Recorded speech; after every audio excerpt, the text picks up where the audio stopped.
perdoa as pessoas, por isso eu digo que transcende ao princípio. Não é só porque eu quero perdoar, porque eu quero estar bem comigo, eu quero ser feliz. É um mandamento, perdão é um mandamento. Eu preciso perdoar para ser perdoado. Eu tenho muita dívida para pagar com Deus. Então, para ser perdoado, eu preciso ser perdoado.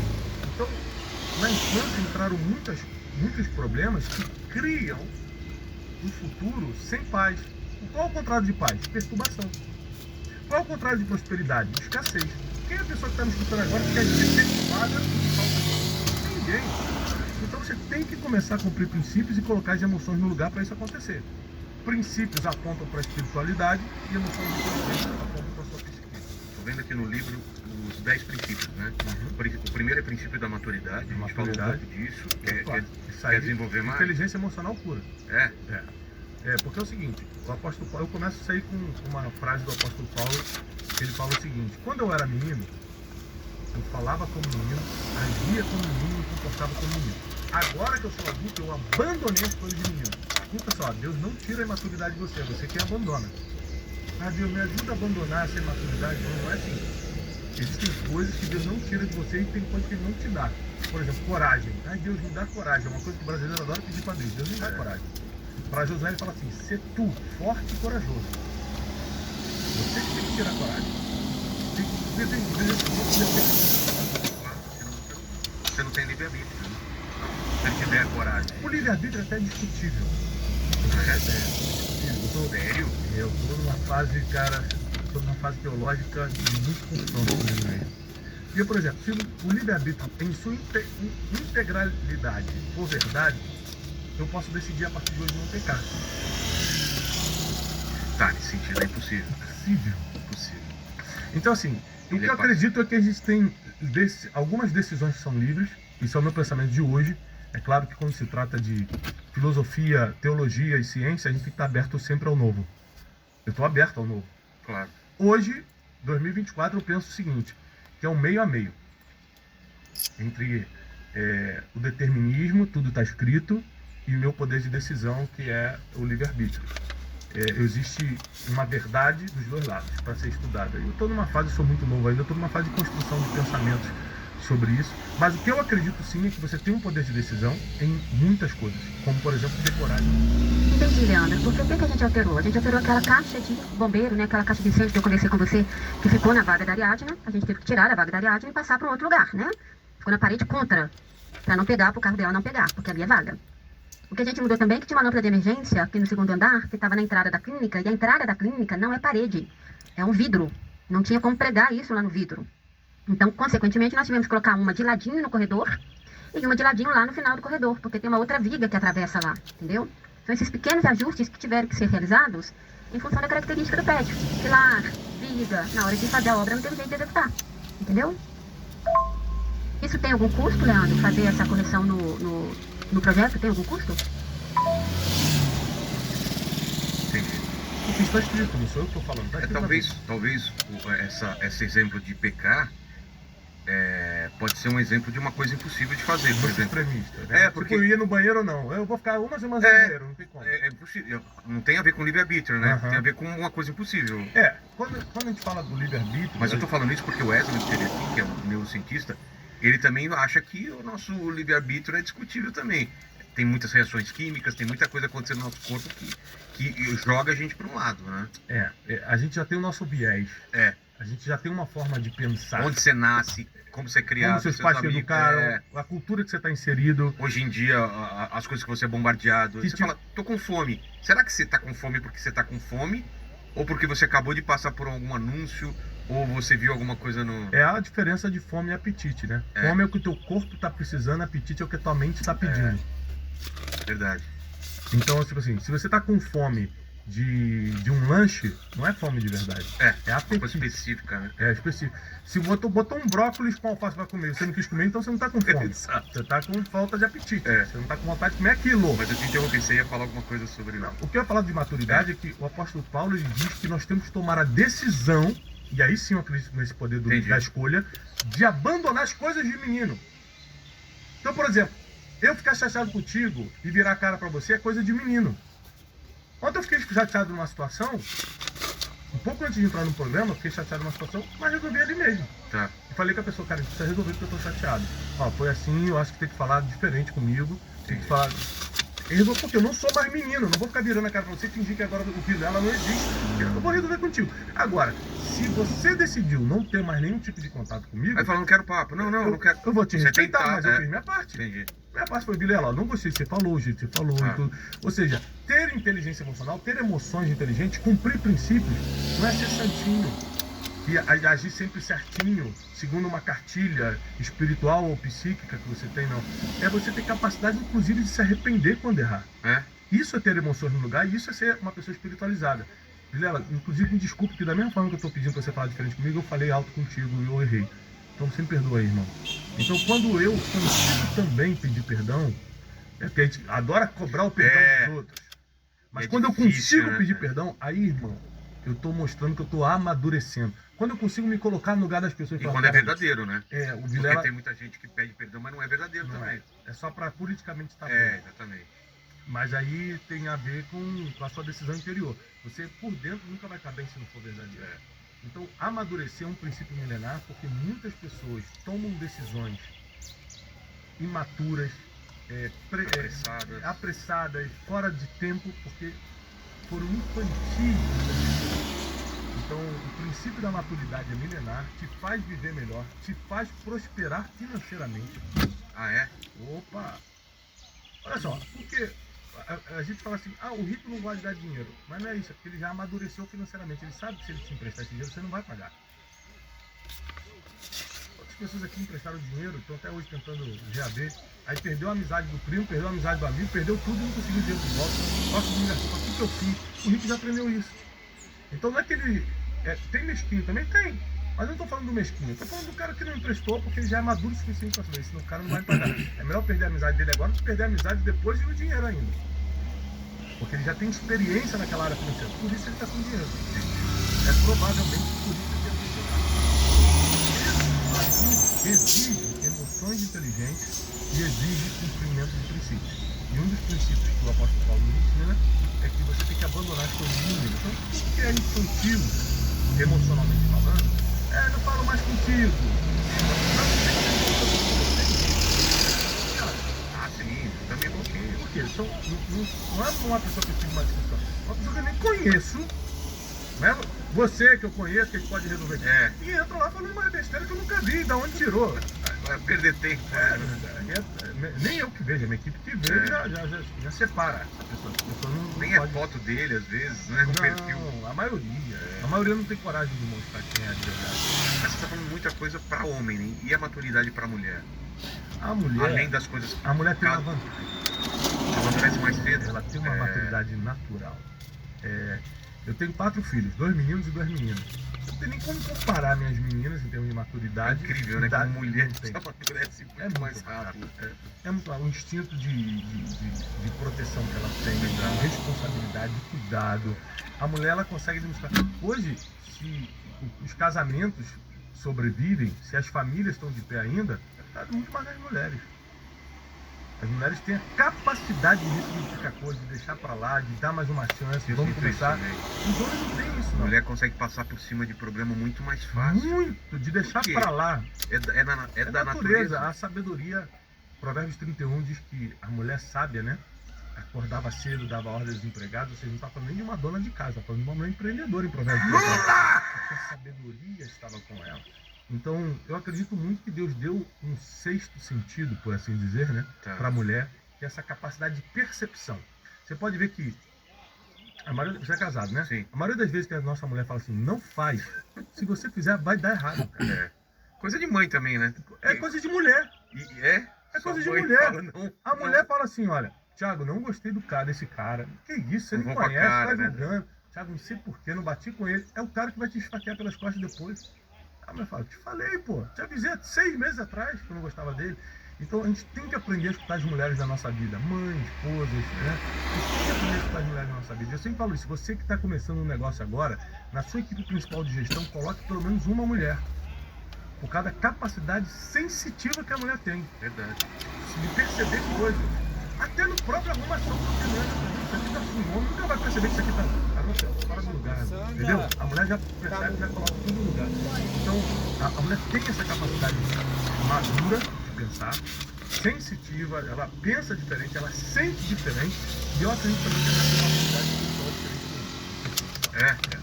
Um acesso mais fácil ao mundo espiritual. Eu acredito. Não acesso mais fácil, mas uma sensibilidade diferente. Tá. Você vê que muitas orações foram atendidas no Antigo e no Novo Testamento, foram feitas por mulheres. Ana, mãe do profeta Samuel, ela orava de uma forma que o profeta ali, quando estava vendo ela, achava que ela estava bêbada. 9 horas da manhã, 10 horas da manhã, achava que ela estava bêbada pela forma que ela estava gesticulando os lábios. Ela falou, não, é que eu sou uma mulher aflita de espírito. Eu quero ter filho e não posso.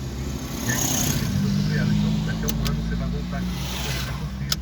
E ela dá a luz ao grande profeta Samuel, que foi o cara que ungiu Davi como rei.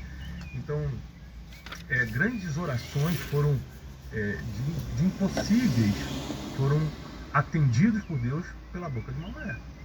Então, eu acredito muito nisso. É lógico que é uma coisa pessoal. Entendi, tá. Eu te falo. Eu não sei se você vai ter que se deslocar não, porque eu acho que no projeto a gente consegue te mostrar o que foi feito, sim, sabe?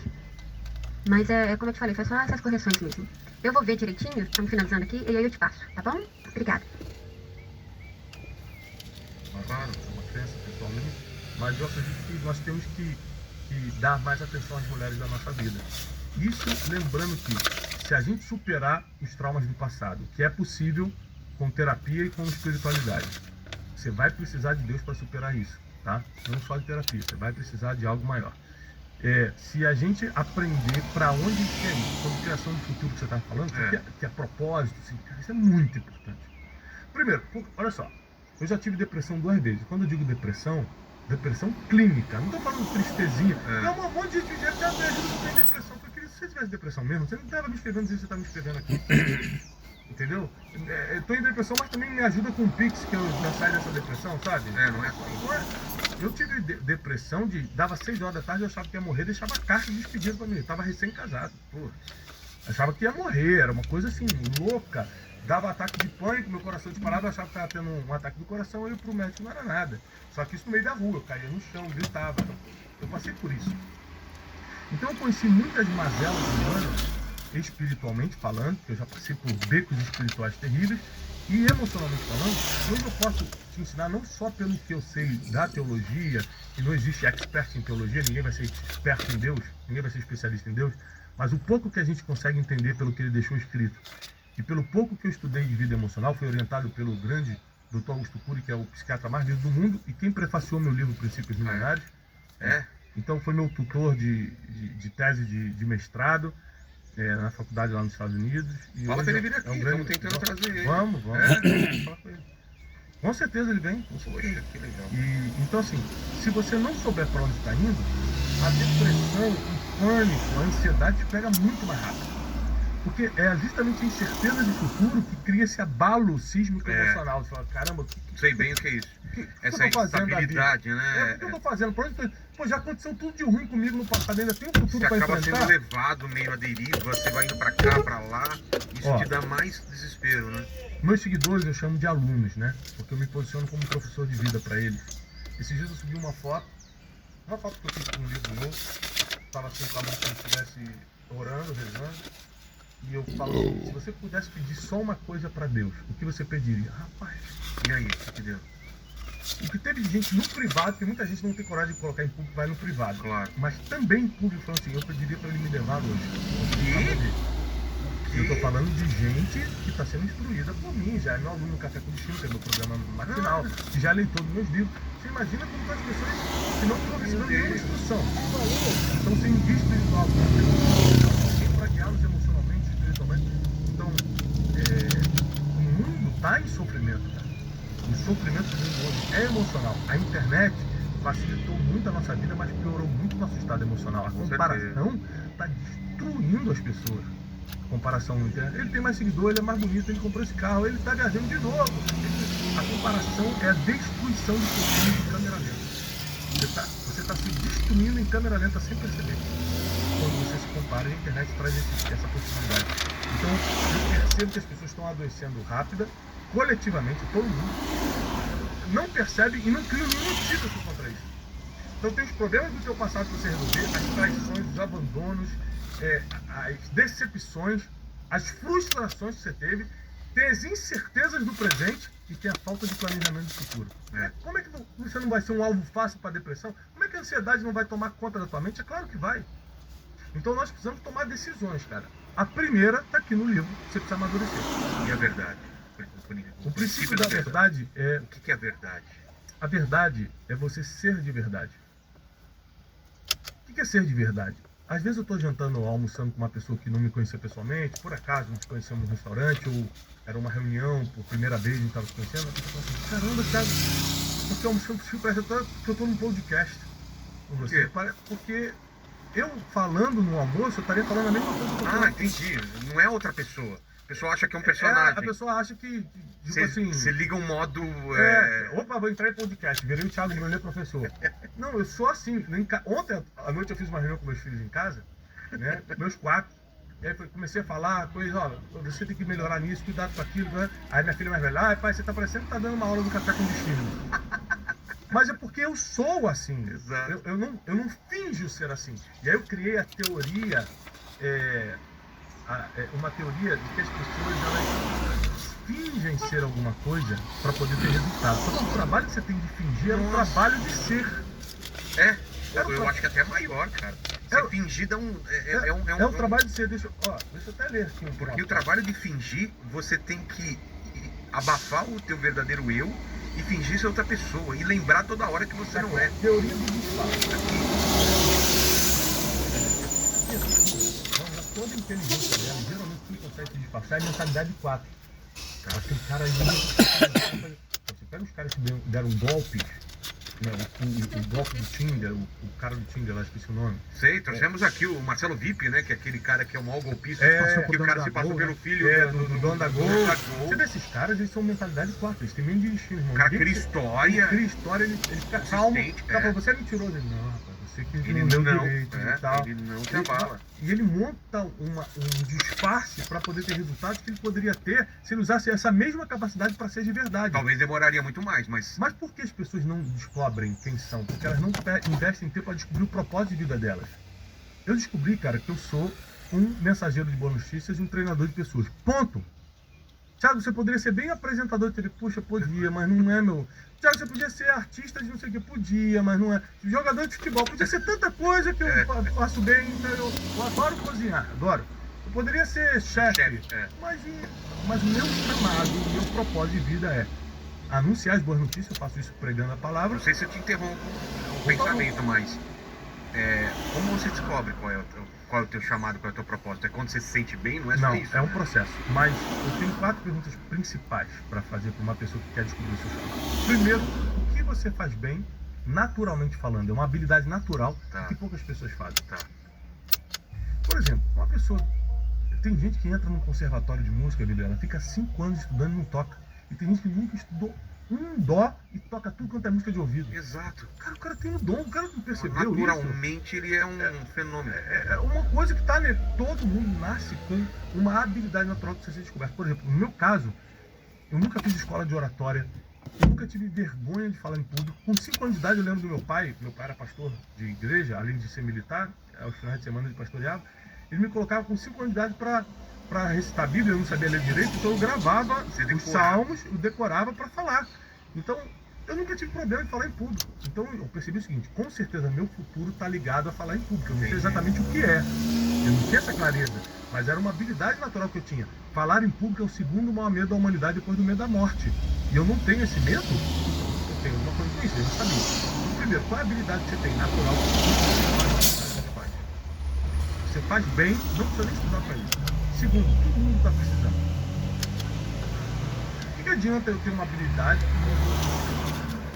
Um certo fax. Eu sou muito bom em consertar fax. Não existe mais então, fax. Por exemplo, se a pessoa antigamente tinha habilidade de fazer rádio, ele pode agora ter um podcast. Não vale a pena mais você comprar uma rádio ou ser apresentador de rádio. Você está entendendo? Entendi. Então, você só tem que atualizar, mas se adaptar aos tempos. Ao novo, se adaptar ao que está acontecendo. Mas a sua habilidade ela vai servir para alguma coisa, portanto que o mundo esteja precisando. Então a sua habilidade de comunicação, o mundo sempre vai precisar de comunicação, sempre vai precisar de bons comunicadores. Inclusive para o mal só se manifesta através de bons comunicadores. É verdade. E a terceira pergunta é, o que as pessoas esperam de mim? Porque na convivência eu gero... imagina assim, ó, você me chamou aqui para falar. Tá. Você começa a falar, gente, vamos, anota aí, por favor, preciso passar rapidinho uma receita que eu aprendi. 2 quilos de macarrão, 3 quilos... Aí você fala, o que o cara tá falando? Tá maluco? Não, eu falei, não, mas eu sei fazer. Eu falei, cara, mas você não tá aqui para isso, eu não espero isso de você. Você tá aqui para falar de emoções, de espiritualidade. Então, assim, não adianta você tentar colocar a goela abaixo porque as pessoas não esperam de você. Uma vez o meu pai falou assim, Thiago, eu tenho ido fazer palestra em vários lugares e tal, mas eu falo, parece que as pessoas não me escutam. Geralmente o pai que dá conselho pro filho, mas você me permite só fazer um sobre propósito? O que você acha que as pessoas esperam de você? Você tem 3 filhos muito bem criados. Você passou por processos na vida, suportou tudo isso. Sabe o que eu acho que as pessoas esperam de você? Como criar filhos, por exemplo, que é uma dificuldade que os pais têm hoje. Aí ele lançou um livro chamado Paternidade Arrebentou. É isso, desculpa. Claro, porque você tem habilidade natural, você passou por essa experiência e as pessoas esperam isso de você e o mundo está precisando. E a quarta pergunta seria, o que Deus te falou? Mesmo que você não seja uma pessoa espiritualizada ainda, tem forma de você entender como Deus fala, porque Deus, ele usa várias formas. No meu canal de YouTube tem um vídeo chamado 8 formas que Deus fala. Então, isso é a minha maior dúvida. Como que Deus vai falar para você? Deus, ele sabe como falar com cada pessoa, porque ele te criou, então ele sabe a forma que você vai entender. Então, por exemplo, se é uma pessoa mais mística, ele provavelmente vai usar sonhos. Você acredita no sonho. Eu sonhei com tal coisa, então isso quer dizer... Se você é uma pessoa que duvida mais cética, ele pode usar uma outra pessoa para falar coisas que ninguém sabe. É o profeta. Ele chega para você e fala coisas que ninguém sabe. Mas Deus pode falar, ou seja, Deus fala de 1000 formas, forma que ele quiser. Não tem, eu coloquei as 8 principais, né? As 8 formas bíblicas que ele mais falou. Número 1, a mais segura, através da sua própria palavra, a Bíblia. Então Deus nunca vai falar nada que não esteja escrito ali, ou que seja contrário ao que ele já escreveu. Porque a Bíblia diz que ele não pode ir contra a sua própria palavra. Está escrito. Então, primeiro, tem que estar escrito. Segundo, aí tem sonhos, visões, que é um tipo de sonho, mas quando você está acordado, visão. Sentimentos, que é quando ele fala na sua consciência. Sentir um negócio, aí você tem um sentimento assim, é a tua consciência. Deus pega a tua consciência. Quando ele usa outras pessoas, que a gente chama de profetas, que geralmente são avisos, e, cara, eu já passei por experiências De alguém com mas assim, hoje Dá um exemplo. Em 2014, um cara desse que tem um dom, que a gente chama o dom de profeta, né? Ficou pra mim e falou assim, ele era da Argentina, ou seja, nem sabia quem eu era, eu estava numa conferência, eu estava quebrado em 2014, eu fui para essa conferência com um cartão emprestado de um amigo que me emprestou o dinheiro da passagem para eu ir. E aí chegou lá, quando eu entrei no evento, ele disse assim, você de camisa vermelha, tinha 2.000 pessoas. Eu falei, cara, era eu. Falei assim, seus livros estarão nos aeroportos do mundo. Eu não tinha nem livro escrito. Você não tinha escrito nada. Ele falou assim, seus livros, você vai começar a escrever teus livros. Hoje eu sou publicado em 17 países. É muito comum eu estar em Miami, eu estar em Lisboa e meu livro está na livraria do aeroporto. A gente tem milhões de livros vendidos. Hoje, exatamente hoje, a gente está aqui ao vivo, né? Quinta-feira. Para deixar... 5 para as 3 da tarde. Hoje a revista Veja publicou que eu sou o livro mais vendido do Brasil há 5 semanas em primeiro lugar. Esse daqui? Princípios Milenares. 5 semanas em primeiro lugar. Isso é um fato inédito, pelo menos para mim. 5 semanas, você num país continental como o Brasil, desse tamanho, que é o livro mais vendido há 5 semanas consecutivas. E tudo começou com uma palavra, que tinha uma palavra profética. A pessoa chegou para mim e falou, agora, Thiago, eu já tive experiências muito ruins com isso, o cara falou uma coisa nada a ver. Claro que tem, gente. Onde tem coisa de Deus, tem coisa do diabo. Onde tem coisa de Deus, tem coisa do homem também. Então, você tem que ter a maturidade para o discernimento. Isso aqui passou do limite. Tiago, porque já usaram muita religião para ganhar dinheiro. Não, já usaram tudo para ganhar dinheiro. Usaram venda, usaram livro, jujuba, tudo para ganhar dinheiro, inclusive a religião. Então você tem que ter a maturidade de separar as coisas. Você é quem tem que ser maduro e você é quem tem que ser de verdade. Ou seja, não é por causa das pessoas que você vai ser um personagem. Nesse capítulo da verdade, eu bato muito na questão de você não ser um personagem, cara. Não assume um personagem na vida. E na internet é muito perigoso a pessoa assumir isso. Mas ela... Porque às vezes a pessoa gosta de um aspecto seu e você nem gosta tanto desse aspecto, por exemplo. Gostam de quando você está muito alegre. E aí cobram você de estar sempre alegre e você fala, gente, eu não sou assim. Tanto que Mas grandes quando você não humoristas, é. grandes humoristas estão em depressão. Exato. Aí quando você tá mais sério, você fala, eu gosto daquele que leva. Aí você se obriga a ser sempre aquele cara. Então, o problema disso é que você vai rapidamente caminhar para a depressão e para outros problemas específicos. Outra coisa também é que você montando uma imagem de alguém que você não é, você engana muita gente. Porque, por exemplo, as pessoas vão pensar, Thiago, ele é muito espiritualizado, né? Então ele não erra. Não, sou ser humano, eu erro muito. Eu todo dia tenho que me prostrar diante de Deus e falar, Deus me perdoa pelos meus erros, pelos meus pecados, por aquele pensamento, me perdoa pela forma que eu reagi ali, me perdoa por ter achado que eu era importante algum dia, me perdoa por tal coisa, pecado do orgulho, pecado disso, tem muita coisa que eu tenho que pedir perdão para Deus todo dia. Então eu nunca deixo meus alunos pensarem que eu sou perfeito, que eu não tenho coisas para falar com Deus todos os dias, para resolver, para implorar o perdão de Deus todos os dias, porque enquanto nós estamos nessa terra, nós estamos sujeitos a esse mundo de podridão, a esse pecado, não compactuamos com isso, mas se por acaso mancharmos um pouco ali, a gente rapidamente corre para o perdão, tá? Então isso é ser de verdade, é você não vender a sua imagem, não vender, não criar uma identidade que não é sua, você não assumir um personagem que não é teu, né? Diferentemente de, poxa, meu trabalho exige que eu seja um personagem, é diferente. Não, tudo bem. É um trabalho, eu estou falando da vida, não estou falando do trabalho, estou falando da vida. Né? Então, cada princípio desse que a gente vai ensinando, de 10 princípios milenares, vai te dando um destino. Tem palavras e escuta, né? O princípio da palavra. Ó, rapidinho, qual é o destino do princípio da maturidade? Você fica menos ferido. Quanto mais maduro você for, menos ferido você fica. Verdade. Da verdade é a durabilidade. Quem é de verdade não tem prazo de validade. Entendi. Então, eu até coloco essa frase no livro. Quem é de verdade não tem prazo de validade. Porque toda mentira tem pedacinho. Toda mentira será exposta. Então, se você mantém a sua vida baseada, alicerçada em mentiras, é questão de tempo para você ruir. Você tem um prazo de validade.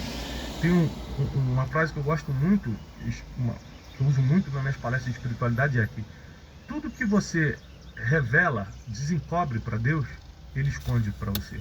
E tudo que você esconde de Deus, Ele revela para todo mundo. Entendi. Deu para entender? Claro. Então, quando eu falo com Deus, eu erro nisso aqui, eu tenho esse problema, me ajuda, tem misericórdia de mim. Deus está falando, calma, meu filho, eu vou te proteger. Mas quando você esconde isso de Deus, ele mostra para todo mundo quem é você de verdade. Então, ser de verdade é você sempre estar desnudo diante de Deus, no sentido de, eu sou isso aqui, você pode me ajudar? Isso é muito difícil, cara, porque as pessoas até para Deus querem montar personagem. Dá para enganar Deus? Não dá, não. Mas as pessoas tentam, entendeu? Aí depois a gente tem o princípio das palavras. Cara, isso é poderoso. Porque o princípio das palavras é o que vai criar a vida ou a morte na nossa vida, na nossa existência. As palavras têm poder. As palavras têm muito poder. Ah, mas muito poder. Literalmente. Literalmente. Por exemplo, é muito comum nas minhas palestras eu perguntar assim, oi gente, tudo bem? Aí numa hora eu falo assim, quem aqui escutou do próprio pai ou da própria mãe que você era burro, isso, que ia ser um banheiro, que não ia ser nada? 30% da plateia. Pô, e uma pessoa que tem autoridade sobre a vida dela, né? Tem hierarquia emocional, ou seja, o que ela fala é verdade para a criança. Então, aí você pergunta quem tem problema com isso que escutou. Até hoje, gente de 40, 50 anos chorando. Tá 40 anos carregando essas palavras dos pais. Como é que as palavras não têm poder? Por que essa pessoa está chorando então? Então, você usar as palavras para criar o teu futuro e não para destruí-lo. Muita gente usa as palavras para destruir o próprio futuro.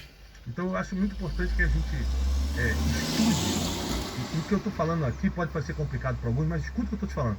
Se você ler, se você estudar sobre emoções e sobre princípios, tua vida muda a partir de agora. Tua vida muda a partir de agora. Thiago, eu não fiz faculdade, Thiago, não tive tempo, Thiago, eu tenho TDAH, não consigo ler muito. Thiago, faz o esforço de ler pelo menos esses 2 livros.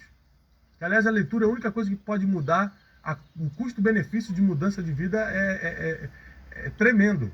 Porque você, com o preço de um livro, que é 40, 50 reais, você muda uma vida. Então vale muito a pena você se dedicar à leitura. E escuta. Quem não ouve, não prospera.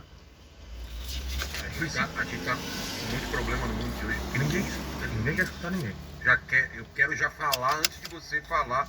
A pessoa fala, eu tô com problema. Eu falo, eu também tô com problema e ninguém escutou. Então, quem não escuta, para você estar hoje no sucesso que é nesse podcast, você tem que escutar muita gente certa. Porque para chegar desde o cenário até os patrocinadores, até os convidados, tem que escutar muita gente.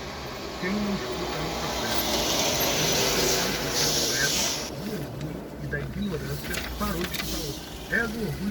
os maiores inimigos do ser humano. Até o diabo perde para esses três. Quem é o diabo perto do teu próprio orgulho? Quem é o diabo perto da tua ignorância?